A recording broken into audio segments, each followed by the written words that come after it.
Entrevista. Pues ya estamos de nuevo aquí en la Feria Internacional del Libro y vamos a platicar con Vanessa Frege. Ella está presentando un libro muy particular, se llama De escándalo en escándalo, cómo las revelaciones periodísticas construyeron la opinión pública en México. ¿Cómo estás? Muy buenas tardes. Bien, gracias. A ver, platícanos, ¿de qué trata tu libro? Sí, mi libro se trata sobre los escándalos, digamos, más escandalosos en los años 60 hasta los años 80 en México.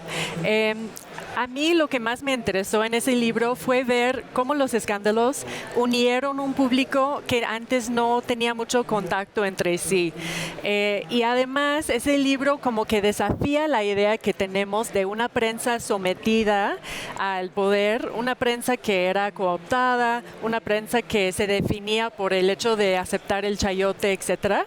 Entonces en ese libro pues indago sobre 7 casos de estudio, 7 escándalos que pues hicieron mucho efecto, tomaron mucho efecto en la vida pública en México. Claro, Vanessa, justo lo acabas de decir, si recordamos el periodismo de los 60s, de los 70s, vamos a recordar Excelsior y quizá el nacimiento de Proceso, pero hay un montón de resistencias, un montón de periodistas que durante esas décadas hicieron periodismo de investigación. ¿Qué es lo que alcanzas a recoger? Una cosa interesante que encontré en ese libro fue de que a lo mejor en unos había espacios pequeños o espacios limitados para expresar disento, expresar pues ideas que conflictían con la idea del partido único, ¿no? Pero una vez que surgió un escándalo, realmente no se pudo controlar y fue como la chispa que permitió que otros medios empezaran a cubrir la misma idea o el mismo escándalo. Entonces, en este caso veo como un reportaje empezó justamente en un medio, como mencionas, como Proceso, Excelsior, pero luego se vuelve, pues usando el lenguaje de hoy, viral en historietas, en la televisión, en medios que normalmente pues no se atrevían a pues cubrir tantas cosas, ¿no? Claro. ¿Puedes mencionarnos alguno de los casos que estás retratando? Sí, pues yo intenté tratar casos que ya tenían como conocimiento en la vida pública mexicana por lo mismo, ¿no? Porque se habían vuelto tan importantes en la vida pública y también en la memoria. Entonces, uno de los casos que para mí fue muy interesante fue el caso del el negro Durazo, así le llamaban, al ex jefe de policía en la Ciudad de México. Obviamente se sabía en ese entonces, o era secreto de a voces, de que él se involucraba en casos de narcotráfico, de tortura, hasta de homicidio.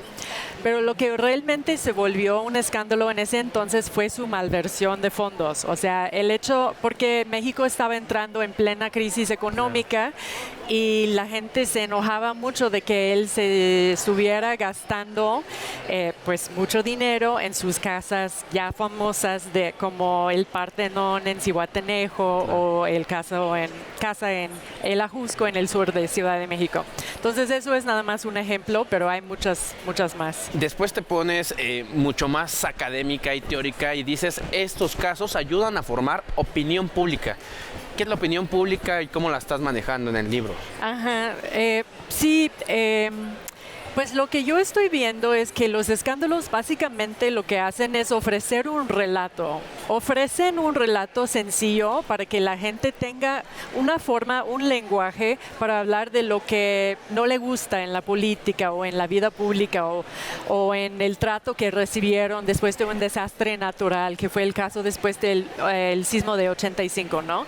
Entonces lo que ofrecieron los escándalos era justamente eso, un relato que hizo sentido de la política.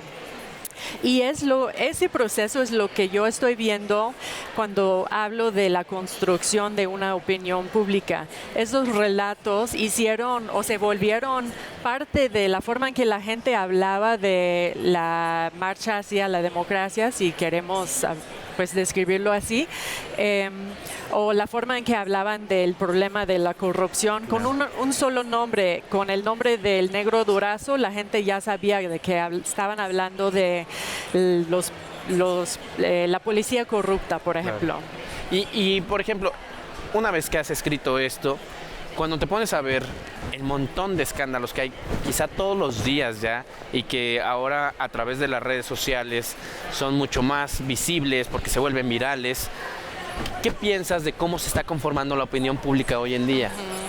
Es mucho más dispersa, de hecho, y yo creo que es por el hecho de que en el momento que yo estaba estudiando eso, los 60, los 70, los 80, obviamente estaban creciendo los medios, estaban diversificándose, pero no había tanto como tenemos ahora, eran menos democratizados en el sentido de que yo puedo, como una ciudadana periodista, digamos, ir a Twitter o a X y publicar algo que se vuelve viral, ¿no?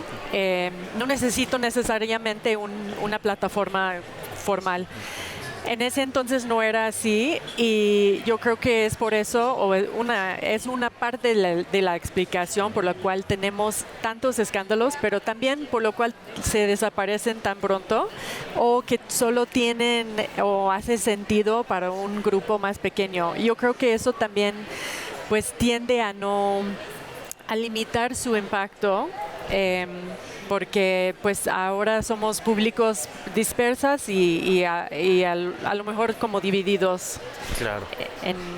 Tú eres doctora en historia y este es un libro eminentemente de historia del periodismo.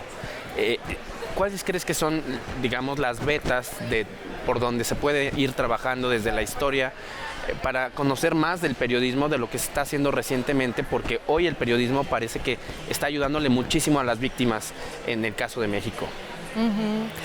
O sea, la forma en que la historia Exacto. nos puede ayudar. Yo creo que es importante ver o tener en mente que lo que está pasando ahora no viene de nada, ¿no? O no viene necesariamente de pues la nueva ola de inseguridad, por ejemplo. Yo hablo en este caso, en los retos que tienen los periodistas en particular, ¿no? Lo que vemos con la historia es que todas las condiciones ahí estaban y con más violencia se volvieron más precarias, ¿no? Entonces yo creo que la historia nos aporta mucho en términos de poder entender el contexto en que ahora nos encontramos.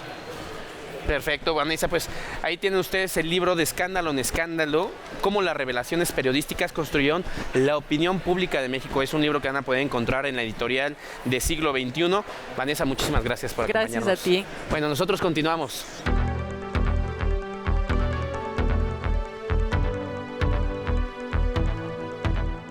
Entrevista.